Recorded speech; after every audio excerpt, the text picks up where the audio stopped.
Welcome to Doing the Work, the podcast where advanced Dr. Joe students come together to explore, learn, and evolve.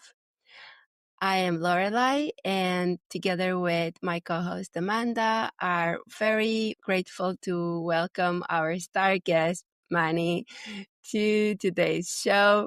Manny has been with us for our last episode where we had an interview talking about the breath, about the process, and about being in the work. So I really recommend it, especially anyone that is new to the work. I think it would be very enlightening. Today, we will explore some further topics about what it takes to make and be the change. But before we start, our process involves getting into coherence. So I invite my beautiful host, Amanda, to lead us into a heart-opening exercise. Thank you, Lorelai. And of course, thank you, Manny, for joining us again. And thank you to all our listeners for tuning in. So we'll take a minute and settle in, slowing our breathing, taking a long, slow, deep breath in and exhaling, feeling our bodies relaxing further as we settle into our hearts, into our fourth center, the seat of creation. And just breathing into our hearts as they start to open like that flower blooming in the sun. And feeling our hearts expand, connecting to each other. My heart to Manny, Manny to Lorelai, and Lorelai back to me. And feeling our connection of love and creation expanding further into our audience, our listeners, our community, knowing that we're all holding each other up in love and knowing our true selves. Another deep breath in and out, trusting that the next 45 minutes to come is a space of creation, enlightenment, joy, and sharing. And another deep breath in and out, coming back to that space. Thank you.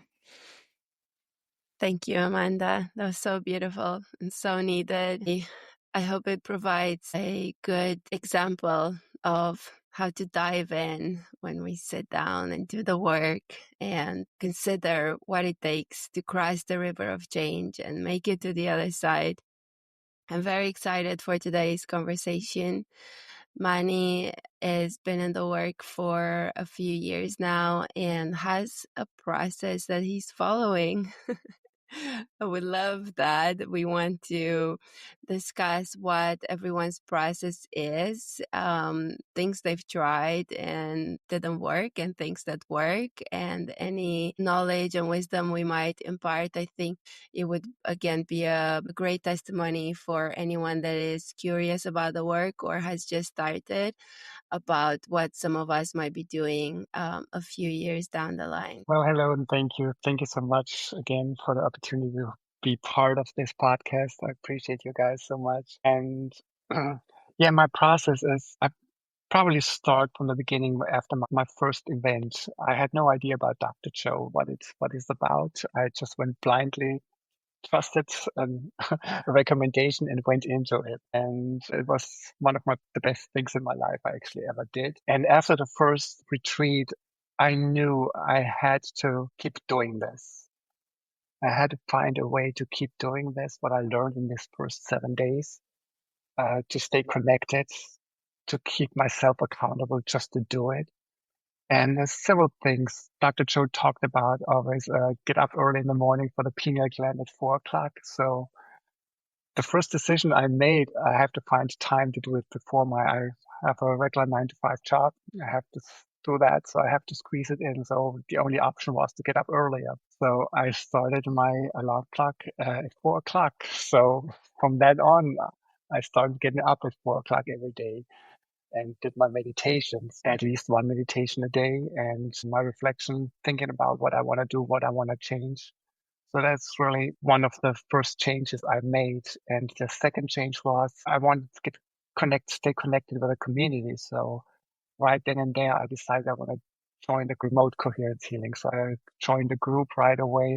The process took about 3-4 weeks. And I can really recommend that to anybody to stay connected with a community, do at least one healing a week. So that keeps you connected, that keeps you accountable and keeps you on a schedule. Because many times life happens and well, then we do one day, skip one day, then we skip 2 days, we skip 3 days. And then all of a sudden, oh, well, we do once every 2 weeks a meditation or a healing, right? I think the most important thing is really to stay consistent, do the work, and even if it's just little tiny increments where it's getting better or even doesn't get better at all, just do it. I think that is the most important thing for me, just to stay consistent no matter what and just do it. So that's how I started with my routine. I love that. I just was thinking as you were talking about the importance of this community. And it's interesting because all three of us met in our authorized healing group. And, how many of these close relationships we have.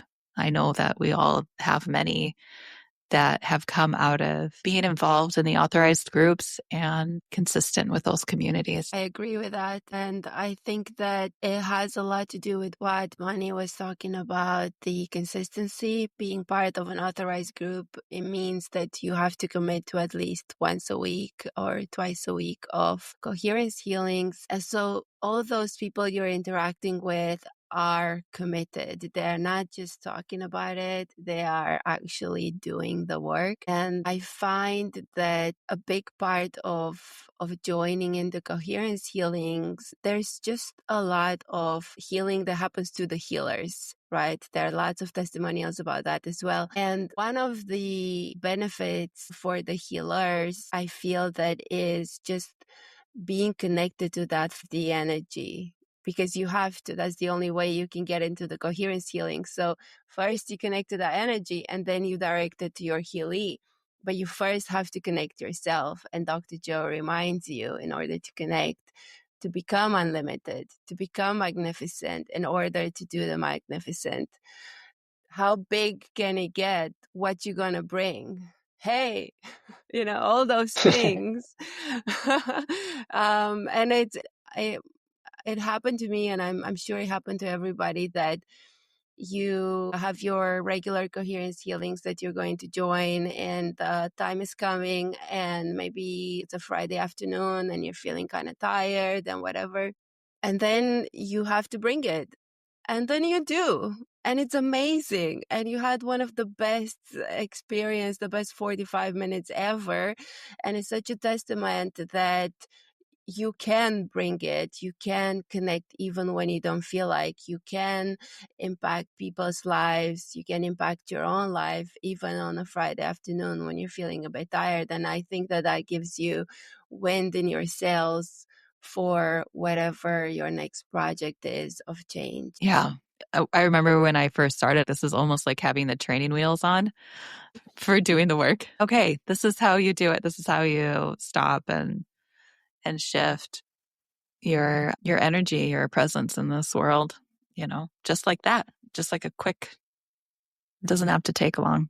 I also really was appreciating how you approached it, because I realized as you were chatting that you started in a different way. And Lorelai and I both started with the books. We had read the books and kind of got into the work before going to an event. And you, you jumped in with both feet into the unknown. I think that's really interesting, because that's a perspective that it's just not a part of my journey. I had my meditation routine before I went to the event, and it was all based on kind of how I interpreted the books, which of course, going to an event, there's so much more meat to this and so many more ways to apply this. I think that was the other thing too. I kind of had this idea in my mind of how this is supposed to go, and just being at the event, seeing all of the different things, seeing how they do the breath work, seeing how they do everything changed it for me. So I had a lot more freedom at home. I never woke up Yeah. at 4 to do it, though, I have to say. I woke up at 5:30, but I've never really, besides that one time when we went to the event and we had to wake up at 3:30 or something, that was my only time. So I'm curious. I mean, unless I just couldn't sleep, which is But it is funny when you, it's a as soon big as you get commitment. used to it, you want to do it. If you don't do it anymore, that's really something missing of your day. And every time, like Dr. Joe says as well, if you don't feel like it, like you said on a Friday evening, you don't want to do the coherence healing anymore, and you do it anyway. Every time you overcome yourself a little bit, and then the reward for that is usually more energy. All of a sudden, after the healing, you're actually energized again. The tiredness went away. And it's just the same with getting up in the morning early. So if you sometimes you just don't, put the snooze button, or no, I don't, it's not even an option anymore, the snooze button. Yeah, okay.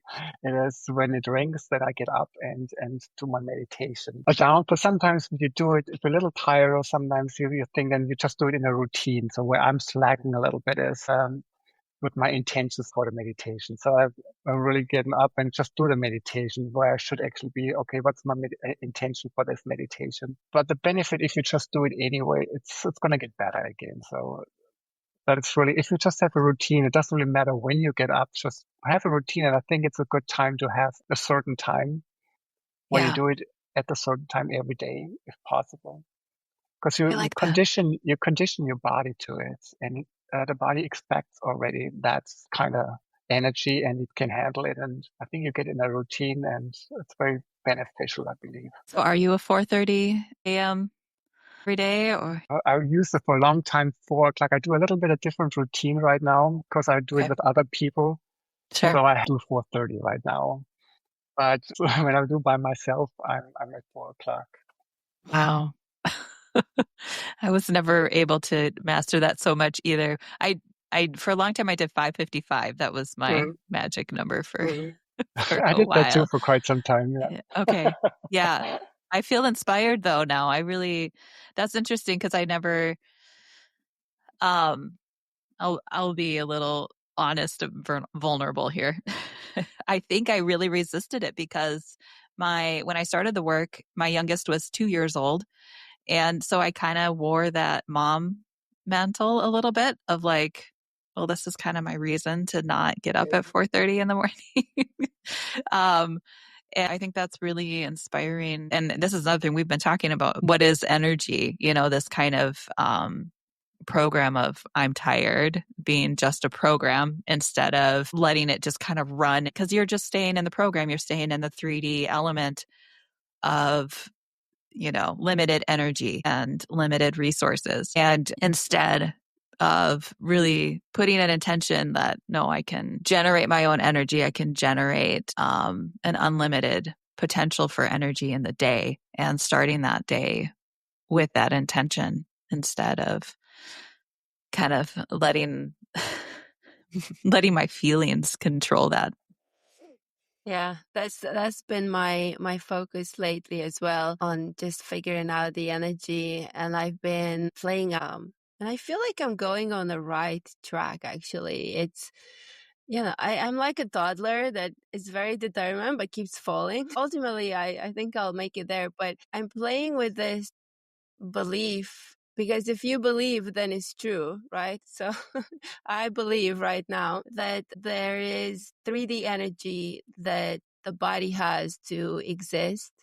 And that is the energy that feeds that autonomic nervous system that keeps us alive. And the reason it goes on autopilot is because it's limited, so it has to preserve the energy. And then if you want to do more than just exist as a body, you have projects, you have processes, you have passions, you have jobs, you have desires that you want to fulfill, then the only way to do it properly is by tapping into that energy from the creative field, from the 5D. And for the longest time, I was very good at the ED. And Dr. Joe is talking about that in his abundance course. He says, you want to go from where you are to having something, for example. And you can get really good at gaining the skills, or getting those 3D resources that will get you there. And that's a way of doing it. And it's going to take time and effort and so on. And that's fine. But if you want to do it from D, then it's not about your 3D skills. And I've seen that when I was on autopilot, like you were talking about, just doing the meditations because of the routine, I went through that for a couple of years. I was so diligent and nothing was changing that much. My life was better. I was happy.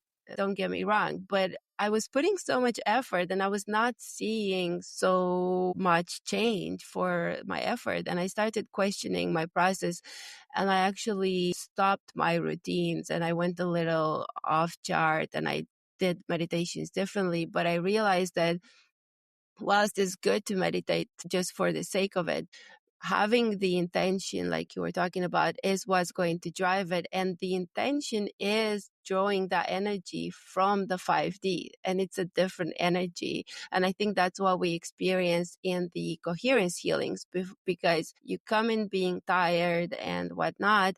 And then through Dr. Joe's guidance, you are reminded that you have to connect to the field, and then you draw that energy, etc., etc. And you see that it is a different energy. It feels different from, let's say, you woke up, you feel great, you slept a lot. It feels very different. It has nothing to do. Yeah, I totally agree. That is many times it's just the letting go then, right? So, because I notice many times I focus really hard on doing something, accomplishing something. And like you said, Lorelai, you do it, you do it, you do it, nothing changes. It's just flatline, right? And then all of a sudden you say, okay, this doesn't work. I have to let go. I have to really let go of this. Then you work on just first believing it, because you have to believe it first before you can see it. I know it's very cliche, but you have to believe it before you can see it. That is so true. But that's like Dr. Joe says as well, right? You have to feel it. You have to believe it first, then you feel it. And when you feel it, that's where the quantum can recreate it also. When you feel it and you walk through your day like that's how it is, and then just let go of it, and then all of a sudden, out of nowhere, then it happens again, or at least you get in a different direction, or something else happens that gets you on the right track again. So that is the beauty about all that. So it's hard to always have that trust and that faith in yourself. And sometimes you have days where it's super easy to get in a feeling and emotion and feel all that, right? But if the world is going crazy around you, gets a little harder. But every time you do it again, you get more energy. Or if it's Friday evening for the healing, you get in there, you do it anyway, then you get the energy back again. Or even on a 7-day retreat, it's getting up early, long days, long nights, and for some reason you're still energized. It's unbelievable, right? Yeah. It's not all physical, it's somehow from the mind. It's generated somewhere else, that energy. And you draw from somewhere else. Not even food, because many times you don't eat so much, but yeah, the energy comes from somewhere else. That's so true. I don't think I've actually put that together the way you did, but I remember when we were in Cancun, I think I slept maybe 3 or 4 hours a night. I did not sleep much. I barely ate anything. Well, except for the dessert tray. Well. Ice cream for Yes. breakfast. Yeah. And then I was still like dancing until 2 a.m. whenever there was a group to dance with. Wow. Or maybe not that late, but That's true. A really good reflection, I think, especially with kind of what you've been working on, Lorelai. I'm like, where does this energy come from? How can we bring it in? And now I'm thinking after a healing, I can never go to sleep. Like I have all this energy all of a sudden and I'm ready to That's just, true. Me too. I'm the same. yeah. I thought it was It just is me true, yes. because I'm You know, hosting at 8:30 p.m. and then I finish around quarter to 10. And then so many times I'm up for 2 hours. Yeah. I know, me too. Like when I get done, it's bedtime for my kids and I can't, my husband has to do it because I gotta go outside. I have things to do. I don't know. I have all this energy.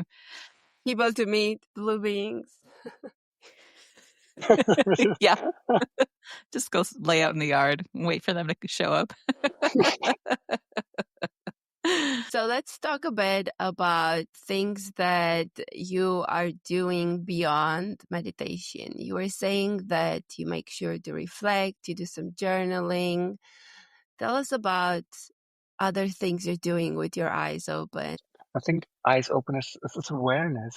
A lot of stuff is really awareness. Going through the day, the more you try to be aware of what's happening around you, the more you see things different, or at least give it an option. What happens to me many times is I notice a situation happens, I notice how I used to react to it, and now all of a sudden it's a split second that comes by me, and then I have a choice to do it in a different way. That's not really something I do, it's just happened slowly but surely doing the work. So it's not conscious anymore. Maybe it's conscious in a way because I want to be aware. And that is actually very empowering when you have all of a sudden a choice to react different. Even sometimes if you don't even react different, but at least you had that split second awareness. And then, okay, I react the same way again as I used to, but at least you're aware of it. And that is then giving yourself to grace again, like we talked before. And hey, I didn't change the reaction, but at least I was aware that this is coming and I'm going to react this way. So that is, it's just a success for me. And because I know it's a little tiny baby step again in the right direction. So, and this is what happens many times during the day. Do you feel like that's something you intended, like practicing when you first started out, and it just kind of became?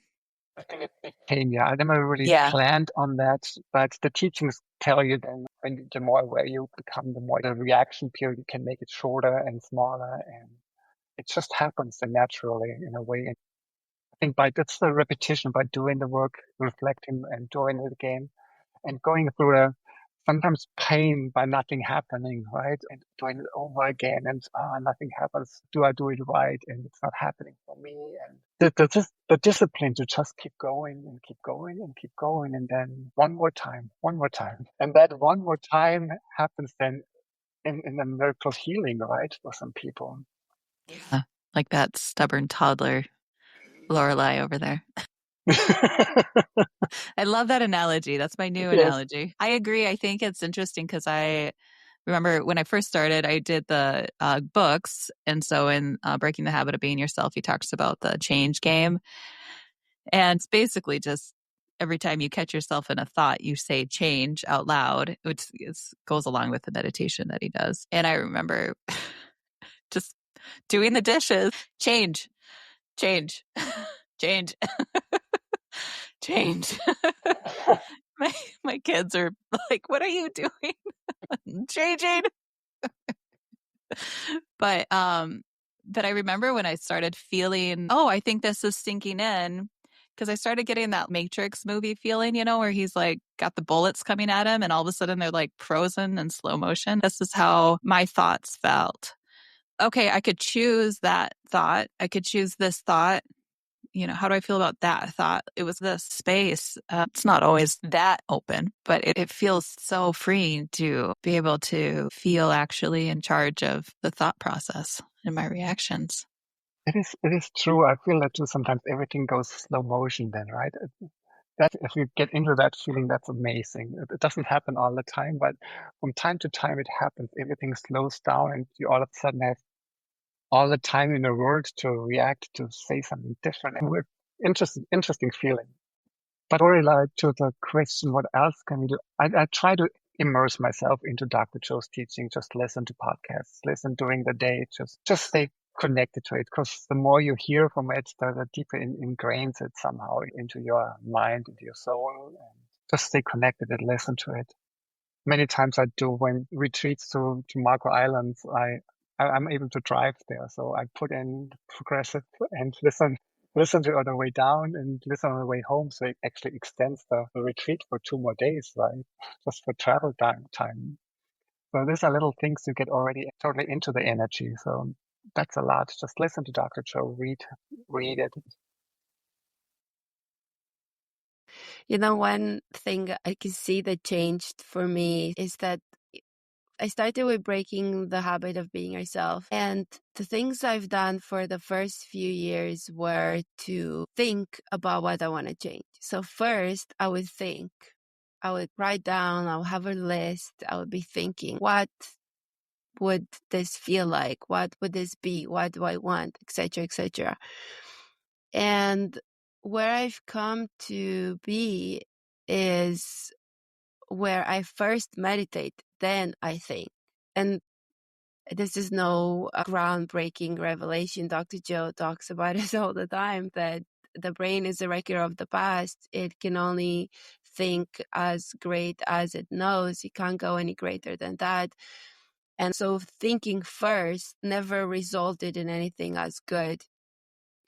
Whereas now I have that intention, and then I meditate, and then I think, and I'm always surprised that what comes up is completely different. For example, we did the abundance course recently, and he started with the 3D, and I understand his process. He wanted to make sure people know that it's just not sitting on your couch visualizing, like you have to do stuff, and I completely support that.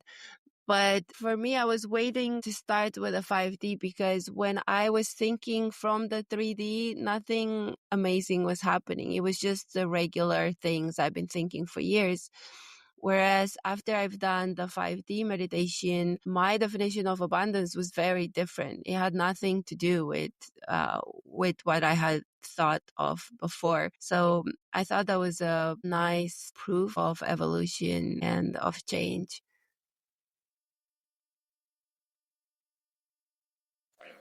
Mic drop. That, Nobody, this is it was, amazing. Nobody say, like, wow. Nothing else to add to that. Thank you for your TED Talk. That was No, that's great. what I noticed, or since you mentioned the abundance course, when he went from the 3D first, so you have to do it in the 3D as well. That is, it's a little hard sometimes to make the connection. Where do you stay in the 3D? Where you go in the 5D? But like you said, yeah, I like it too. The connection in the first, if you in a 3D, because if you do everything that you always do, nothing's gonna change because you're gonna create the same again. So it was nice when you started with abundance course, just change a little bit on the 3D because it makes a little bit of shifts. Other people say the 2 millimeter shift, right, in a direction, and it brings you in the long run in a totally different destination. And I like it how he started it. You have to do a little bit in the 3D first, and then from there build in the 5D, and that's where you really then make the big leaps and jumps. So you did the abundance course too, then? Okay. Yeah. Yes. so everybody we know is like, yeah, we did it. Yeah. It's our third guest that, yeah, we all did it. So this podcast, the first 3 months, 6 months, is just going to be talking about the abundance course. Yeah, probably. I think that's so true, though, Laura, like, because you talked about needing that 5D inspiration for the 3D action. And I did find that too. And I think that he talks about this with kind of that brain heart coherence meditations that he does, because those have been my instrument for when I'm at a situation where I really need a solution. Even just the changing boxes, sometimes his examples about changing boxes is really more like we just needed to expand our awareness enough so that the unknown solution that was unknown to us because we were so focused and so narrow in what our solutions or outcomes could be. But putting our awareness and, connecting that with our heart, because our heart is so magnetic, and we could all of a sudden become aware of a completely different solution for whatever we're facing. I had this experience changing boxes for me in the beginning. I didn't really think I got it right. I was thinking in huge boxes, right? And here's mine now, and then a totally complete everything is different, right? In a different box. So everything is perfect. And it took me quite some time when it clicked to me when he said, just, you are in this box right now, and now in the next box, just one thing changed. Everything else is the same, but only one little thing changed. And that was so profound for me because all of a sudden I was chunking it down. I didn't have to make a complete new life and everything is perfect, right? I was thinking about, okay, everything is the same. It's just whatever. My car is cleaned now. I don't have to clean the car anymore, right? It is very easy to do, right? It's just something tiny, easy to manage. And then the changing boxes meditation, it takes on such a different dimension and you can easily do it. And you, you have received success and you can build on that. And it makes it so easy and pretty much like baby steps. Before I always wanted the huge jump, a totally different box. Now I don't know, when I noticed that, just do little things and then it made it such a difference. And I love this meditation, now walking meditation, the new changing boxes. It's just so beautiful. Yeah, that new one is so expansive. I love it so much. And lately I've been doing it. And then because she has the soundtrack on Spotify. So I've been just doing it and then adding the next 30 minutes with just her. It's the Lionsgate, I think, is the background music. But I was just having this moment listening to you and thinking, just reflecting on how it's so beautiful, how he's often guiding us into this sense of unlimitedness and these massive expansive feelings, right? So we're connecting into these frequencies that are mind-blowing and changing, and that you feel like if this could shift an entire planet, And then he's also teaching us, notice the little things, pay attention to every little thing, because there's so much. It's almost like that whole universe is in that little thing. And sorry, I'm just feeling this inspiration about the poeticness of feeling so big and expansive, and then coming and seeing that magic in just the tiniest change in our life. That's very beautiful. That is There's that my is mic very drop. beautiful. That's very beautiful because that's what he talks about in A Change for the World. You are wholeness in parts, and you are part of the whole. And it's very interesting what Manny was saying about thinking that he wanted this new box, that everything was different. And perhaps that was the mind saying, yeah, I need something just everywhere is perfect, blah, blah. But his heart being overwhelmed by that. No, I like this. I just want my car to be clean and I don't want to worry about it. That's all. That's good, So I thought that was really cool. And in the walking meditation for me as well was such a revelation, the changing boxes, because I think I did it first in Washington or so, I forget, but I did it at the retreat, right? Before opening your eyes, he said, a lot of things will look the same and a few things would have changed. And I realized that I had the same thoughts as Manny, that if you did it really well, you open your eyes, you're in Paris or something. It's like, no, you're still in a parking lot in Denver. It's okay. But I heard that they're going to make a big park there. So you might open your eyes and see a big park because Dr. Joe has that sort of influence. And one of the things I was talking to Amanda about recently was how these challenges that you were saying as well, Manny, I see them as opportunities because if indeed we have expanded our consciousness, right? So if the same level of consciousness that created the problem cannot create the solution, then I see it as a good sign when suddenly challenges from the past come back from nowhere, like a thief in the night to bite me in the arse. And I'm like, oh. But I try to remind myself that perhaps my source, my field is saying, hey, your brain finally evolved to a point where it can see a new perspective in this problem. So then you can deal with it and never have to see it again.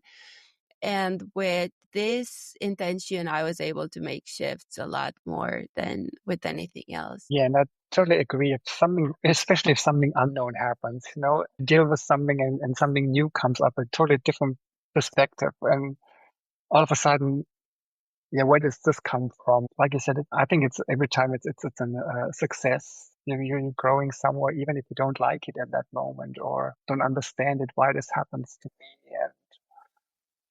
And I believe so. Many people out there are really struggling with health and it's really extreme things. It's hard to go. I can only imagine sometimes it's hard to go through that and how to still stay positive and draw the energy from somewhere to keep going and keep going. But every little thing that's a little bit different, or there's little glimpses you can hang on to. I believe that's the work, and not to give up and to keep going, put one foot in front of the other, live one day at a time and really just one step at a time. I admire these people in that work that really are seriously health challenges, right? And you see them, they work themselves out of there. I'm amazed by that. I'm grateful to be part of this, to witness it, their strength to come out of it, right?